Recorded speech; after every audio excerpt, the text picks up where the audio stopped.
तो आज मैं आपको एक अनोखी रहस्यमय कहानी सुनाऊंगी। अगर आप चैनल पर नए हैं तो अभी सब्सक्राइब कर ले। यह मेरा दूसरा नया चैनल है ताकि और भी रहस्यमय कहानी सबसे पहले आप तक पहुंचे तथा कहानी पूरा देखे, क्योंकि अंत में एक अनोखा रहस्य छुपा है। धन्यवाद। तो सुनिए। पुरी के पास एक छोटे से गांव में कार्तिक नाम का एक युवा शिल्पकार रहता था। उसके हाथों में लकड़ी और पत्थर को जीवंत करने का अद्भुत कौशल था। उसकी बनाई मूर्तियां इतनी सजीव लगती थीं कि देखने वाले मंत्रमुग्ध हो जाते थे। कार्तिक को अपने काम पर बहुत गर्व था और वह पूर्णता का पुजारी था। जब भी वह कोई मूर्ति बन आता तो हर छोटी से छोटी कमी को दूर करने की कोशिश करता। उसके लिए एक भी खरोंच या असमानता अस्वीकार्य थी। कार्तिक अक्सर पुरी के जगन्नाथ मंदिर जाता और भगवान के विग्रह को देखता। उसे हमेशा ये बात परेशान करती थी कि भगवान जगन्नाथ की मूर्तियां अधूरी क्यों हैं? उनके हाथ पैर पूरे क्यों नहीं हैं? एक पूर्ण भगवान का विग्रह अधूरा कैसे हो सकता है? उसे लगता था कि यह भगवान के स्वरूप के साथ अन्याय है। उसने अपने गांव के एक छोटे मंदिर के लिए भगवान जगन्नाथ की एक मूर्ति बनाने का काम लिया। कार्तिक ने सोचा, मैं एक ऐसी मूर्ति बनाऊंगा जो इतनी पूर्ण होगी कि लोग भूल जाएंगे कि पुरी में भगवान का विग्रह अधूरा है। उसने महीनों तक काम करना शुरू किया। उसने सबसे अच्छी लकड़ी चुनी, सबसे अच्छे औजारों का इस्तेमाल किया। वह दिन रात एक कर देता, हर विवरण पर ध्यान देता, लेकिन हर बार जब वह मूर्ति को देखता तो उसे उसमें कोई न कोई कमी दिख जाती। कभी आंखें ठीक नहीं लगती, कभी मुस्कान अधूर बड़ी। वह बार बार मूर्ति को तोड़ता और फिर से बनाना शुरू कर देता। वह निराशा में डूबता जा रहा था। उसे समझ नहीं आ रहा था कि वह एक ऐसी मूर्ति क्यों नहीं बना पा रहा जो उसके मन में बसी पूर्णता की छवि से मेल खाए। एक शाम जब कार्तिक अपनी कार्यशाला में उदास बैठा था, तभी एक बूढ़ा अंधा साधु वहां आया। साधु के चेहरे पर एक शांत मुस्कान थी और उसकी आंखों में गहरा ज्ञान था, भले ही वे देख न सकें। उसने कार्तिक की उदासी को महसूस किया। क्या बात है बेटा? साधु ने अपनी शांत आवाज में पूछा। तुम्हारे हाथों में इतनी कला है, फिर भी तुम चिंतित क्यों हो? कार्तिक ने अपनी व्यथा बताई। महाराज, मैं भगवान जगन्नाथ की मूर्ति बनाना चाहता हूँ, लेकिन मैं उसे पूर्ण नहीं कर पा रहा हूँ। मुझे समझ नहीं आता कि स्वयं भगवान का विग्रह अधूरा क्यों है और मैं इस पूर्णता के विचार से जूझ रहा हूँ। साधु मुस्कुराए। उन्होंने कार्तिक के हाथ से एक लकड़ी का टुकड़ा लिया और उसे ध्यान से देखा, जैसे कि वे उसे अपनी आंतरिक दृष्टि से देख रहे हों। बेटा, उन्होंने कहा, तुम्हें क्या लगता है कि भगवान को क्या चाहिए? क्या उन्हें बाहरी पूर्णता चाहिए? नहीं, भगवान को तो केवल हृदय का प्रेम और सच्ची भावना चाहिए। साधु ने अपनी बात जारी रखी। तुम कहते हो कि भगवान का विग्रह अधूरा क्यों है? क्या तुम्हें पता है बेटा, भगवान जगन्नाथ का अधूरा स्वरूप ही उनकी सबसे बड़ी पूर्णता है। ये हमें सिखाता है कि भगवान हमें वैसे ही स्वीकार करते हैं जैसे हम हैं, हमारी कमियों के साथ भी। उनकी अधूरी मूर्ति हमें बताती है कि वे हर उस व्यक्ति के करीब हैं जो स्वयं को अधूरा महसूस करता है, जो गलतियां करता है। सोचो, साधु ने कहा, अगर भगवान की मूर्ति इतनी पूर्ण होती कि कोई उसमें कमी निकाल ही ना पाता, तो क्या हम जैसे साधारण लोग जो स्वयं पूर्ण हैं, उनसे जुड़ पाते? उनकी अधूरी मूर्ति हमें यह विश्वास दिलाती है कि वे हमारे जैसे ही हैं और वे हमें बिना किसी शर्त के प्रेम करते हैं। यह उनकी असीम करुणा और सर्वव्यापकता का प्रतीक है।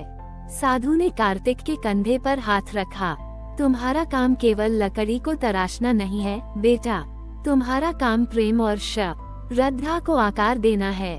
जब तुम अपनी मूर्ति में अपनी आत्मा का भाव भरोगे तो वह अपने आप ही पूर्ण हो जाएगी, भले ही उसमें कोई छोटी मोटी कमी क्यों न हो।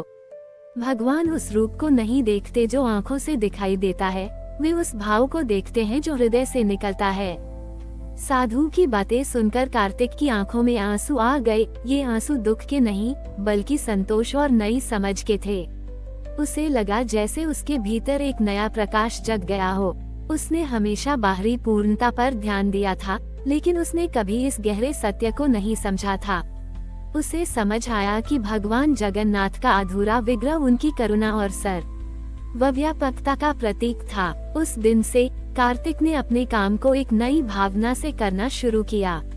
उसने उस मूर्ति को फिर से बनाना शुरू किया, लेकिन इस बार उसका ध्यान रूप की पूर्णता पर नहीं, बल्कि भाव की पवित्रता पर था।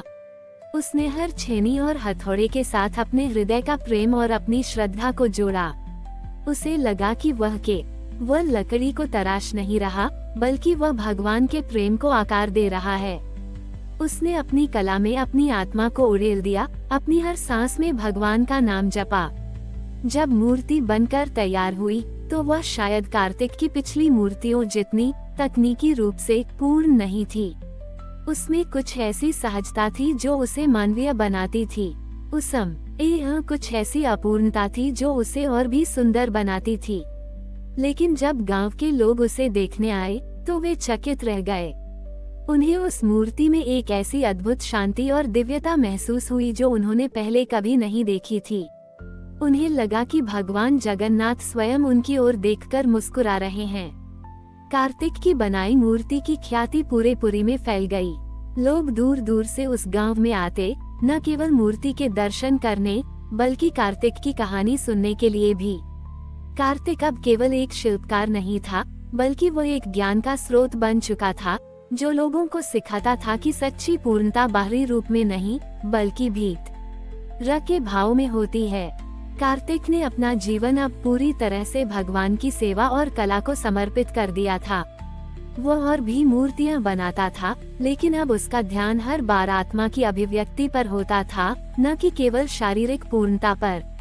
उसके हाथों से बनी हर मूर्ति में एक अनोखी सादगी और गहराई होती थी, जो भक्तों के हृदय को सीधे छू लेती थी। उसने कभी अपने काम की कीमत नहीं बढ़ाई, क्योंकि उसे पता था कि उसकी असली कमाई भगवान का आशीर्वाद और भक्तों का प्रेम था। उसकी शिक्षाओं ने कई लोगों के जीवन में बदलाव लाया।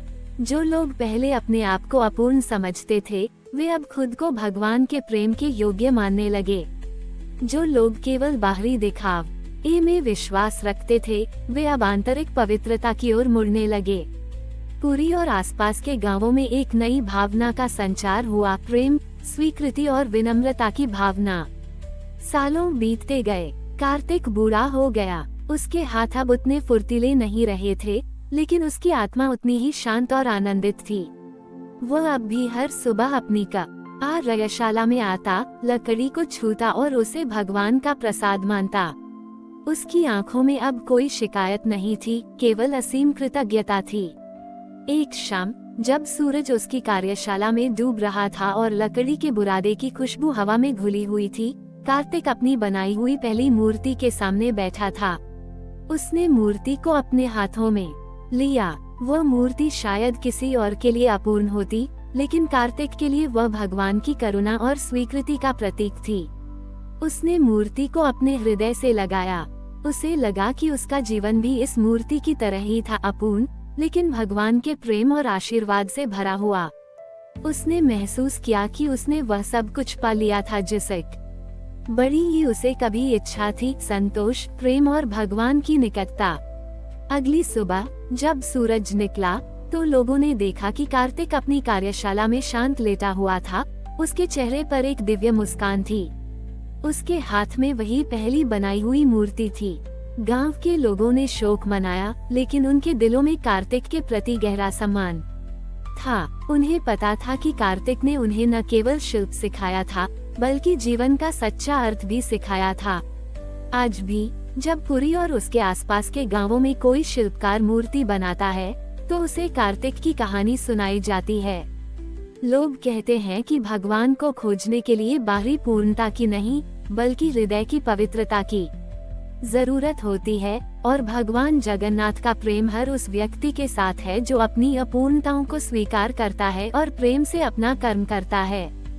और कार्तिक का जीवन हमेशा के लिए पुरी की आत्मा में समा गया, ये सिखाते हुए कि अपूर्णता में ही सच्चा सौंदर्य और दिव्यता छिपी होती है। हमारी और भी आध्यात्मिक एवं अनोखी कहानियाँ देखने के लिए हमारे चैनल पर जाएं तथा धार्मिक एवं पौराणिक अनोखी कहानियाँ हमारे चैनल पर है। कृपया जाके देखें तथा हमारे चैनल को सब्सक्राइब करके रखें और वीडियो लाइक जरूर करें। धन्यवाद।